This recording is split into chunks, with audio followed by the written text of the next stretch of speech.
It's the 80th anniversary of D-Day, one of the most important dates of the 20th century. In thinking about the best way to honor and remember this milestone, we want to highlight the 16 men who received the Medal of Honor for their actions on D-Day and the days and weeks following. It's important that we honor them, and I apologize if I get a little choked up. Carlton Barrett.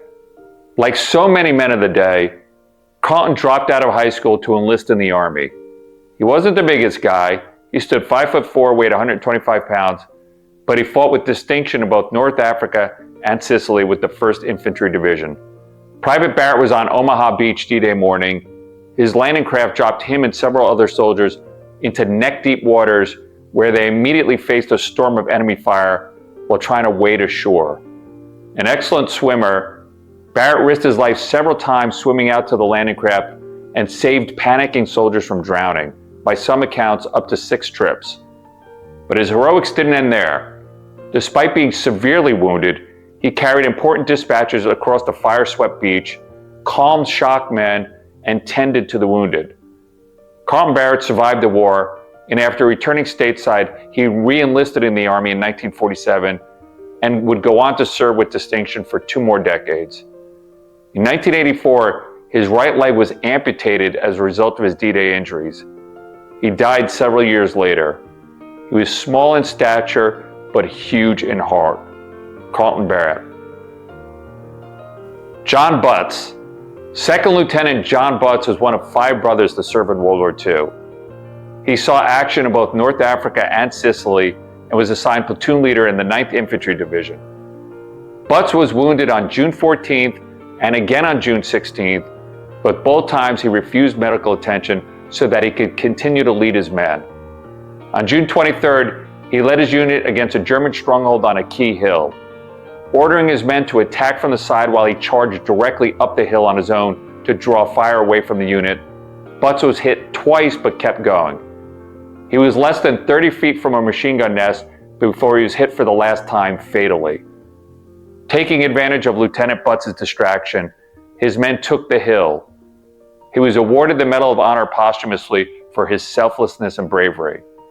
One of many examples of soldiers sacrificing their lives in order to help their men have a chance. This type of sacrifice was so commonplace during World War II that we sometimes forget just how brave and selfless it really was. They made it seem routine, but we know that it wasn't. Robert Cole. As many of you know, one of the most pressing needs on D-Day was to unify Utah and Omaha beachheads. Seizing the small French town of Carlton was crucial for this, and on June 8th, the 101st Airborne Division was sent to do this.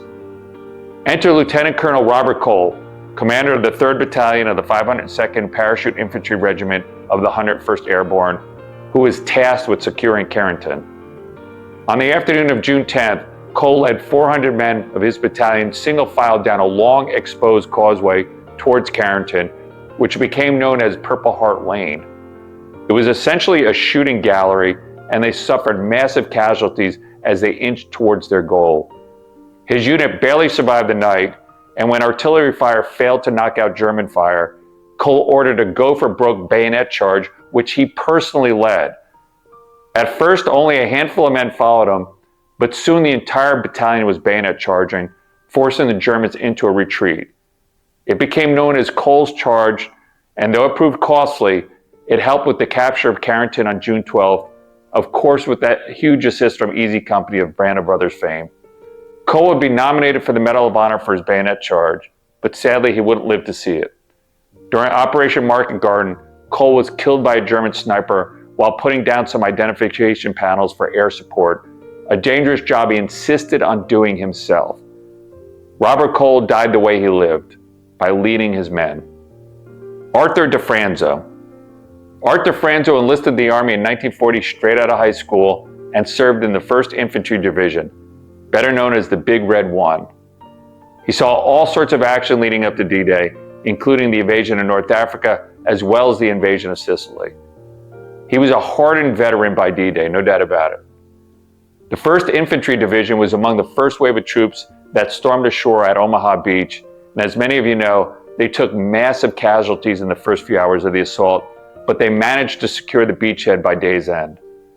On June 10th, DeFranzo and his unit were moving through the hedgerows of France when they were ambushed. One of their scouts was wounded and lay dying out in the open when DeFranzo courageously rushed out and returned him to safety.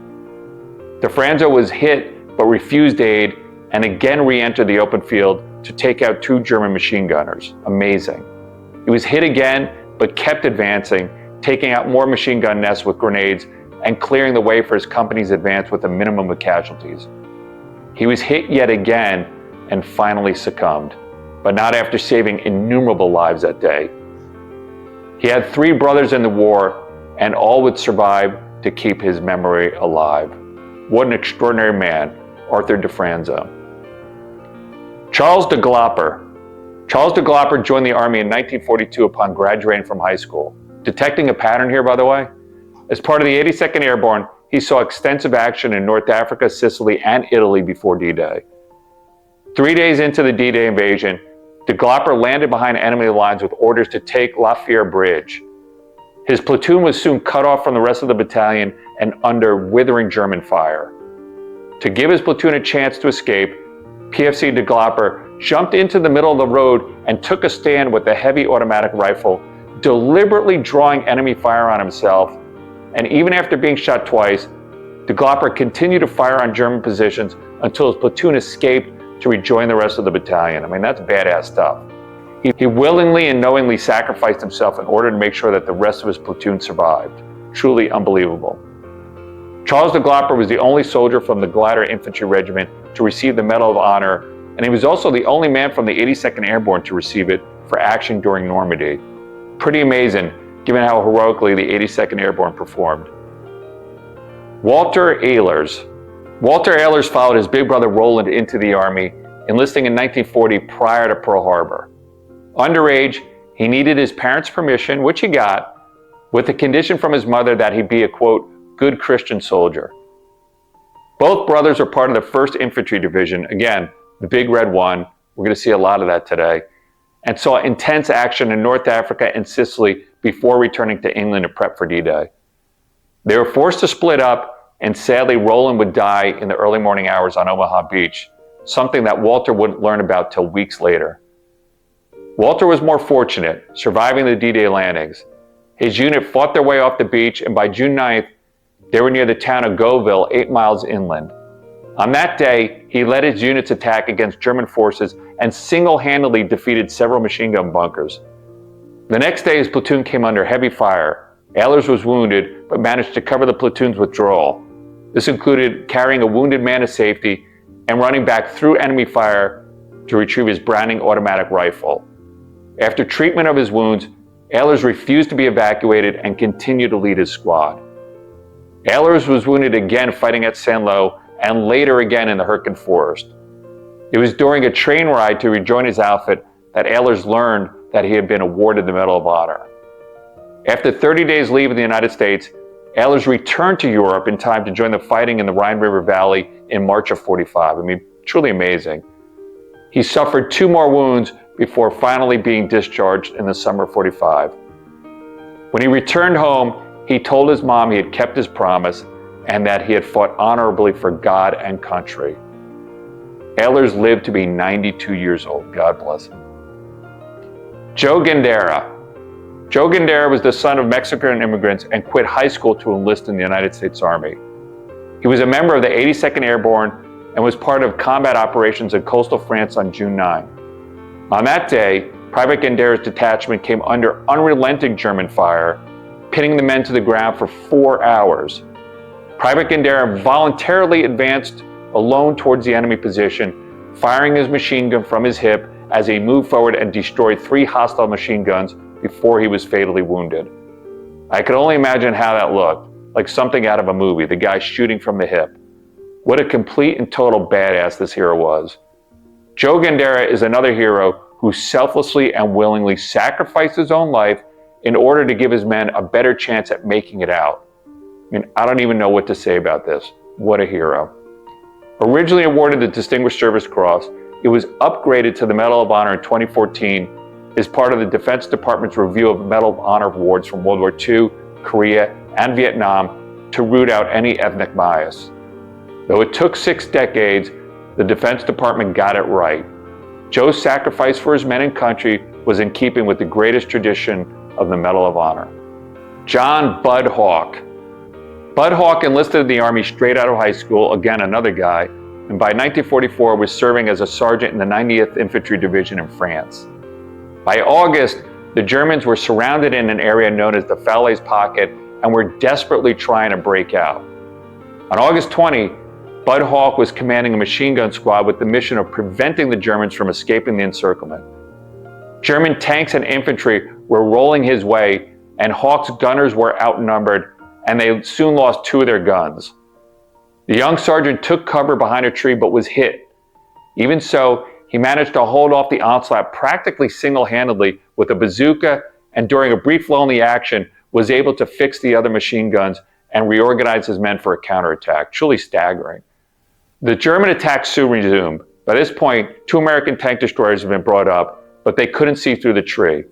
Keep in mind, Hawks is still badly injured, but he volunteers to make himself a human aiming stake for the tanks, which meant essentially exposing himself as target practice. It worked, and 2 of the tanks were destroyed and a 3rd retreated. The skirmish proved critical in keeping the Germans trapped in the Falaise Pocket until they surrendered.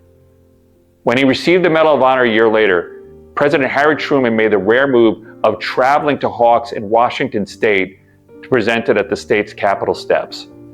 "This is not mine," he told the president. "I hold it in trust for those I served with, for those who gave their lives." Amazing. John Kelly. Not to be confused with the other John Kelly, the 2-time Medal of Honor recipient from World War I.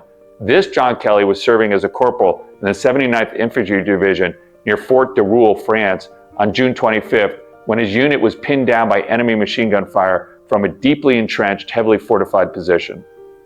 So how does Kelly respond to this predicament? Kelly armed himself with a pole charge about 10 feet long with a 15-pound explosive attached to the end of it, maneuvered up a slope under intense machine gun fire.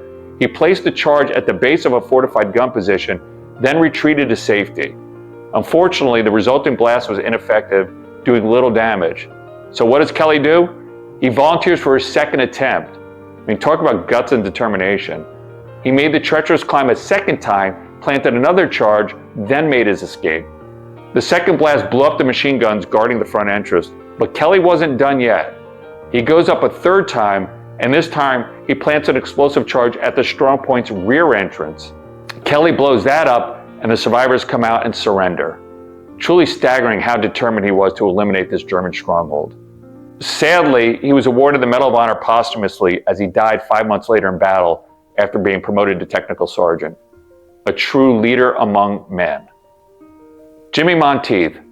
Lieutenant Jimmy Monteith is yet another hero from the Big Red One, and like the others mentioned, saw intense combat in both North Africa and Sicily before heading to England to prepare for D-Day. Jimmy landed on Omaha Beach as part of the first wave on D-Day, seeing some of the most intense and bloodiest action that morning. It was utter chaos. In fact, his sergeant remembered Jimmy saying, "Men, there's one thing for sure, this ain't our day."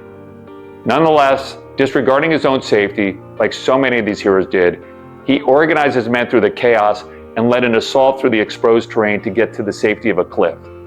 He then led 2 tanks that were stuck under withering fire through a minefield and into firing position, destroying several German pillboxes. He then rejoined his company and under his leadership captured safer high ground. He then set up a defense perimeter to thwart repeated German counterattacks and almost single-handedly keeps them at bay.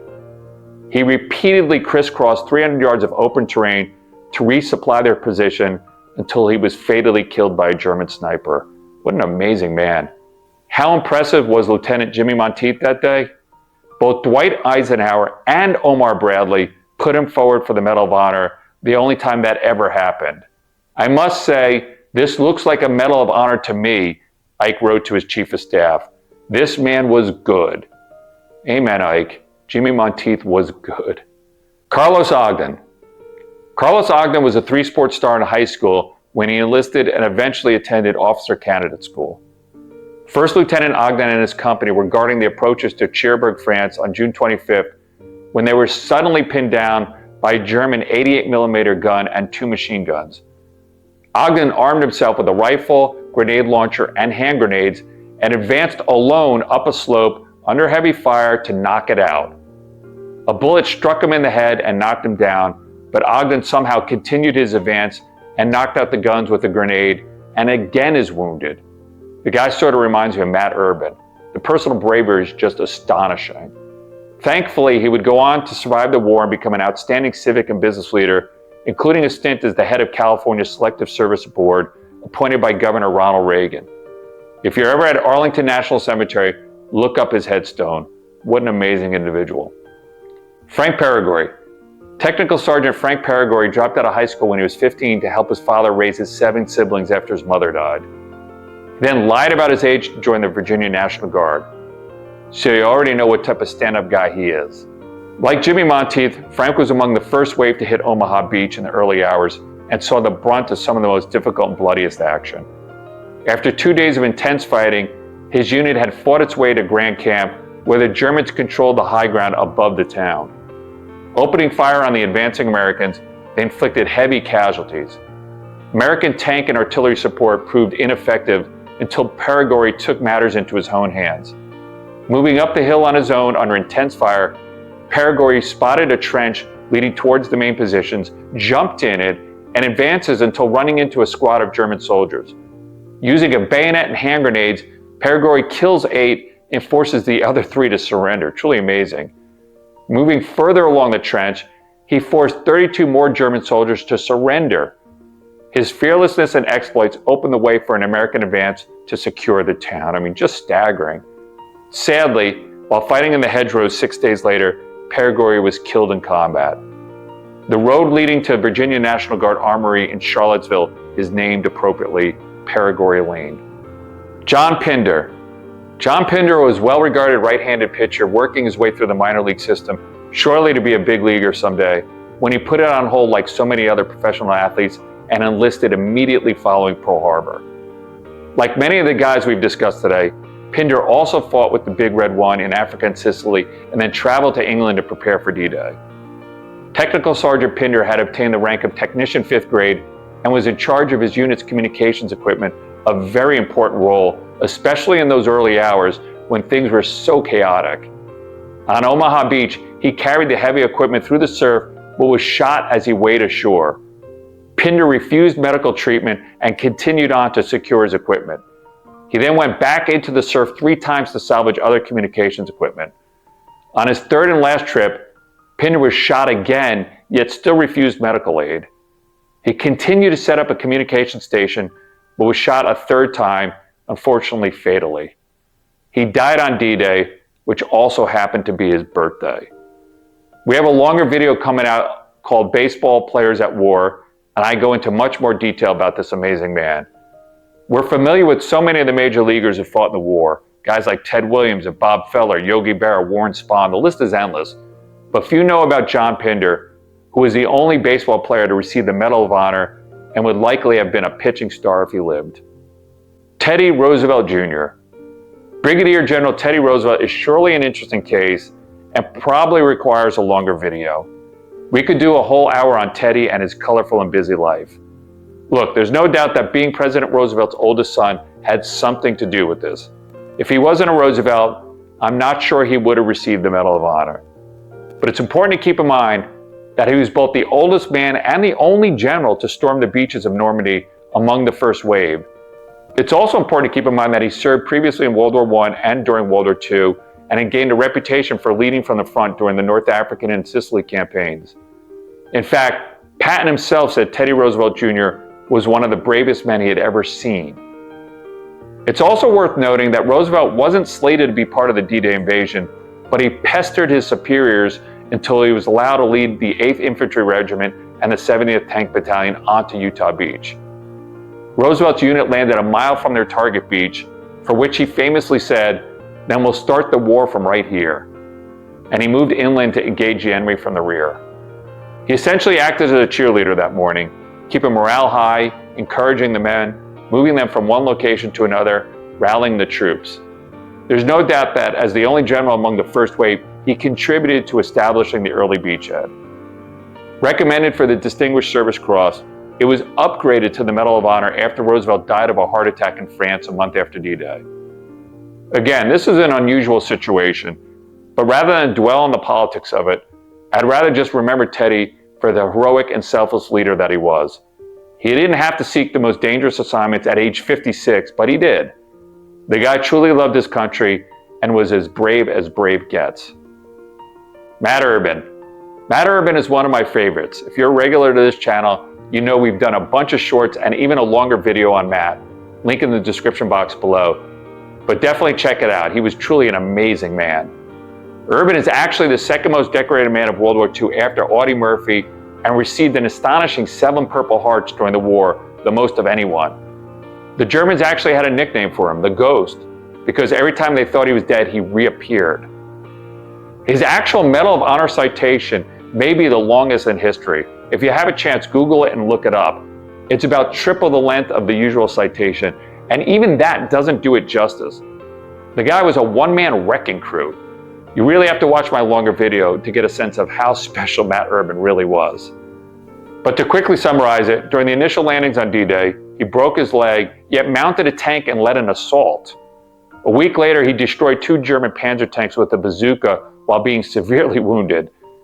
He was wounded so badly, in fact, that he was sent back to England to recuperate.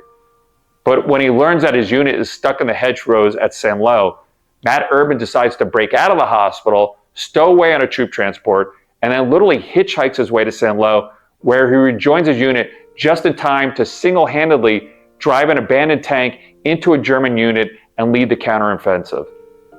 For the remainder of the war, he's wounded a bunch more times. At one point, is re-hospitalized, breaks out again to rejoin his troops, and somehow survives it all. The paperwork on his Medal of Honor got lost for some 4 decades until someone at the Pentagon stumbled upon it in the late 1970s, and he was finally awarded the Medal of Honor. At the ceremony, President Jimmy Carter called him the greatest soldier in American history. Look, that's highly subjective and debatable, but that gives you a sense of the man's accomplishments. Matt is also number 3 on our top 10 World War II badass list after Audie Murphy and John Basilone. Link in the description box to that video. Matt Urban, he's no urban legend. He was the real deal. Bob Vance. Bob Vance was born into a family of aviators. His father was a civilian flight instructor, and his uncle was killed flying in the Army Air Services in World War I. Vance was a member of the West Point class of '39, known as the Warrior class, destined to fight in World War II, Korea, and Vietnam. On June 5th, Vance was assigned to lead the 489th Bomb Group against German defenses at Pas-de-Calais. Vance positioned himself on the flight deck of the lead plane, standing right behind the pilot and co-pilot.